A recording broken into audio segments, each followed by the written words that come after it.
Welcome to our channel, ladies and gentlemen. I can't forget to thank you for your continued support to our channel. Thank you once again for choosing our show. Ladies and gentlemen, if you've seen the way the ODM fraternity is behaving, you'll realize that power corrupts. That is exactly what I've seen today. Power corrupts, and people forget their values, their political values, and what they have always stood for. I want us to look at that because I have always told you on this channel that if we are not careful, we are the people who always create a tyranny in a president or in a leader. We sing, we talk, and behave in a manner that will only show that we are advocating for dictatorial tendencies. And if you listen to some of these ODM members, the way they pretend to be shielding either Raila Amolo Odinga or William Samoei Ruto, then you understand that we are the co-authors of our own misfortunes. We begin something, and once a leader has deteriorated into a situation where we cannot control him, they unleash police brutality on us, then we start crying foul. I want us to watch the video I'm talking about. But before that, there was a very tensed moment today when an helicopter, a chopper that was carrying some of UDA members who are going for a certain function, failed to land properly. It was so tensed that at some moment you would think that the pilot was losing control of the chopper. In fact, it was more than 4 minutes when the pilot was trying to land carefully, but he was not getting it right. And people were literally praying. If you've ever heard of having your heart in your mouth, that is exactly what was happening. Kindly take a look at this, but before that, allow me to request you to subscribe to our channel and click the notification bell. Please don't forget to like and share our videos. As you do that,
That was so tense. You could feel what is happening. And I can only imagine what was going on in the minds of those leaders who are inside the chopper. There was an advanced team, the security, the bouncers who are waiting. And at some point, they thought, we are losing this. You see, this is happening just a few days after the investigation that was going on about the chopper crash that was carrying the former General Ogola, Francis Ogola, came out, and many people disagreed with that investigation. We are in a country where it will be treated as normal once some people are crushed or get crushed in a chopper. It will be treated as normal or a mechanical problem, just that. But ladies and gentlemen, I was telling you that if we are not careful, we can create a dictator in a leader that was not even a dictator. Power is very transient and power is temporary. I want you to watch this video where an ODM member, a youth leader, has been given bouncers to travel with him, to walk around with him. I'm talking about none other than Gaucho, who is the ghetto president. He calls himself a ghetto president.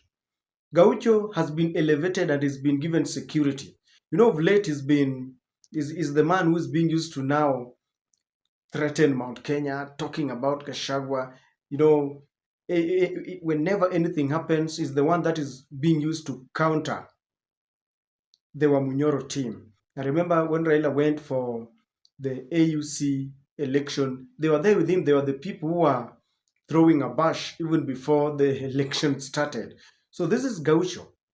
And when you watch this, you will realize that either power is sweet or William Ruto has just decided to manage the ODM fraternity because it is a temporary feel-good moment. Look at it. Asante sana DJ. Huyu ndiye ghetto president, huyu ndiye Gaucho. Anamsalimia mwenyekiti wa cooperative hii, pia vilevile anamsalimia yule support ya jamii, pia vilevile na viongozi kutoka maeneo haya. Kumbuka kwamba ametokea katika maeneo ya Nairobi, amefika hapa. Sasa serikali yote ni moja. Tuko katika broad-based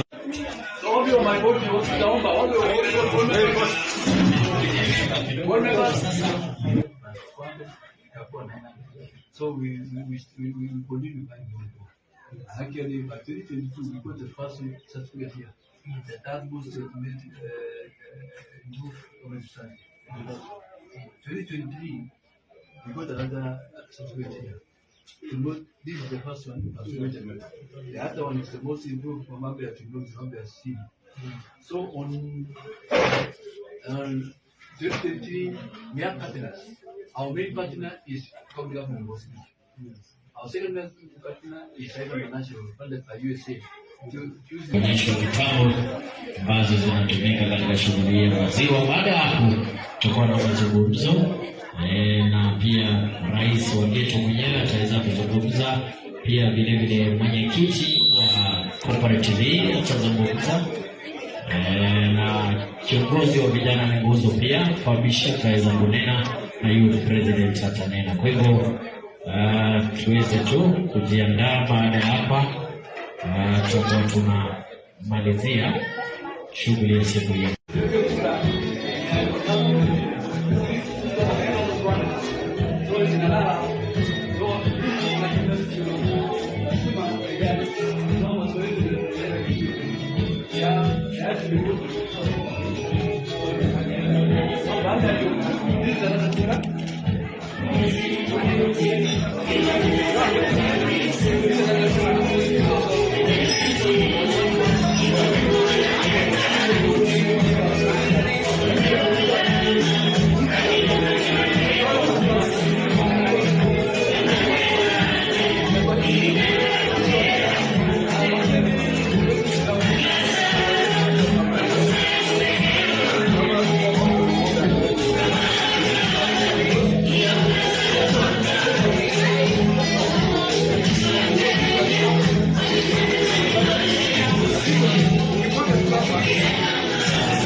Kwa yake hapo kwenye play hata kunisida hata udogo swali itakuwa vizuri.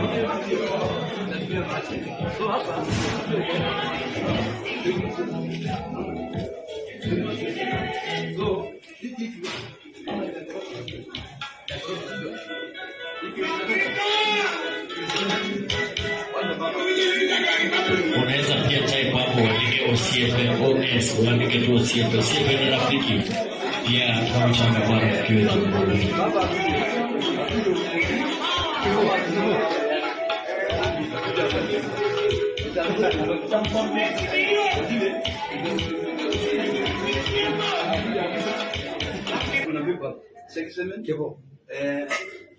Ng'ombe yenye safi sana kao saki kama ng'ombe na hapo section ni kwa hiyo ile ile kwa jambo na sababu tunafanya hapo na wakulima hamjambo, tunasema karibu hapa Tuia. Hapa ni Tuia Cooperative Society, iko Kapseret County, eneo bunge la Kapseret hapa Usingishu. Tunasema karibu sana. Kwanza nikushukuru Mungu sana kwa kupokea wewe Gaucho. I've been actually seeing you on TV. Nashukuru Mungu sana kwa umefika pale hapa. Thank you for the team, thank you for the youth. The future is yours. The future is yours. This country tunashukuru Rais kwa mambo ya broad-based government. Ile kitu tuna request through our governor, mwambie baba mwenyewe akuje on 14 ama tupatie tarehe akuje alezi kula ngine hii. When the leaders come, wenyeji watapona. Kuna kiujo, welcome so much. Karibu kwa. Kwa hivyo tumshangilie na tumkaribishe.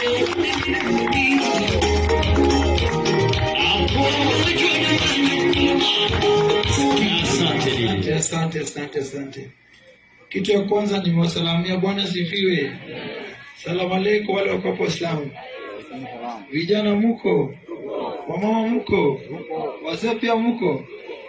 Mimi ni ule Gaucho, ghetto president wa Raila Amolo Odinga. Kitu ya kwanza nimeshukuru nyinyi kwa makaribisho ambayo mmenikaribisha hapa. Kitu ya kwanza nashukuru gavana wenu. Niliongea naye kwa simu nikapata sijui kama ni sauti tu, lakini ni mtu nilisikia na furaha mingi sana kwa simu. Na akaniambia nikuje nitembee huko na nimit na vijana na nione mradi ambao anafanya. Na hii program ambayo umeniambia hapa nitaambia baba Raila Amolo Odinga ya kwamba uko na kikundi huko ambayo wanapenda wewe sana. Wewe pia unafaa uende huko uweke support yako, ama uambie ndugu yako kijana yako William Samoei Ruto aongeze kitu pale ili watoto pale waendelee kusoma na waendelee kupata matibabu. Na hiyo program isikuwe hapa peke yake, hata huko Nyanza huko tukivua samaki, Wanga atafute mbinu ya kuweka hii samaki kininiwa ili watoto wetu wasikose kusoma. So hapa nimepata idea. Nilikuwa nafikiri Wajaluo, kumbe ni kizungu tu kwa TV na mambo inafanyika hapa Rift Valley. So mimi narudi na hiyo mambo huko. Mimi siwezi wadanganya. Mimi nikikuja hapa kama iko mtu ambaye asupport Raila Odinga na William Ruto, ningeomba utoke tu kwa hii mkutano kwa sababu hii ni a broad based government. Si ndio? Na hakuna mtu amesumbua Ruto kuliko mimi. Hakuna mtu amewekwa ndani, mtu amenishinda kuwekwa ndani ni Raila. Mimi ninafuata hapo karibu kwa sababu nimewekwa sana, lakini bila aliniambia tuunganishe Kenya na tusupport William Ruto, sisi tuko hapo. That is what we call broad-based or bread-based government. People are made to feel that they are indeed in government. People are made to feel that the Wamunyoro and his group were impeached and therefore they are the real people in power. When you do that to Gaucho or any other member of the ODM fraternity, they can do anything. He's now the one that is leading the youth wing of the ODM, what do I say, of the broad-based government. And it has been put there specifically so that in any case some Gen Zs want to go for any protest, Gaucho can always organize something to counter them. If someone speaks something that is not in tandem with what they want as the broad-based government, he will be unleashed to counter him. And as a reward, he has been given bonzas. I think it feels good when you are working with bonzas around you. And this is William Ruto. It is good to enjoy that power when it is still there, because some people have enjoyed it before. Now they are crying foul. The second clip that I want to show you is this one that I know most of you have seen. Raila Amolo Odinga has been the victim of very harsh treatment from youths, especially in social media. They are now tagging Raila Amolo Odinga. They are creating AI generated photos where Raila is being said to be the next pope, or rather that is going to vie, is going to take part as those who want to replace pope. And this has really not gone well with the leadership of the ODM. And they are now warning that this is not right, and they're even threatening. It reminds us of the days when some Gen Zs decided, or rather some bloggers or people on social media decided that they used to place Ruto's body in a coffin. And this led to some of them were really abducted, others, for them, it didn't end well. So they are warning that there will be consequences. They don't like it. And the Nairobi woman rep, Esther Passaris, took that moment to discuss this. I think it was a very heated discussion, and she didn't like what was happening. And she's now saying that those who are doing this must stop with immediate effect. Mr. Speaker, I've seen a lot of people on social media, the ones who have no respect, actually painting a picture that shows that they have no respect for a man who lived with God and ruled over 2 billion people as a spiritual leader. By putting Raila's image and putting Raila in pop clothes, I think that is so disrespectful. I want to tell our Gen Zs out there are those of you who stand for certain values, and we respect you for your values, but do not allow those values to be undermined by those that have no respect. You should have respect for Raila Odinga, and you should have respect for the 2 billion Catholics, and you should have respect for the Pope, who has not even been laid to rest, and you use his death as a mockery. It's something that you should be ashamed of. So let us hold each other with respect and dignity, because if we fail to do that, then you are actually a lost soul. One thing that these people don't understand is just one. You are creating a mountain out of a molehill. You see, when Passaris goes ahead and talks about this in parliament, then she's trending, and you wonder, like, I did not know that this happened. But people started looking for Passaris because she was trending. That's when, or how I went and realized that Raila was also trending because of the AI generated images. Sometimes you just let the sleeping dog lie. You don't have to awake them. Now everyone is looking for why Passaris was trending, and they realize that she's warning those who are creating these AI generated photos. But can't we ask ourselves what exactly is happening, and why are people, trending? Why are such videos and photos going viral? Kenyans have a way of spreading a message and expressing their thoughts. Like we all know, and we cannot pretend that we have forgotten, that when William Ruto wanted to manage Raila Amolo Odinga, they hurriedly took Raila to Ethiopia. And at the same time, the government of the day that was supposed to be helping Raila, yes, the government gave out a lot of money in terms of campaigns and campaign materials.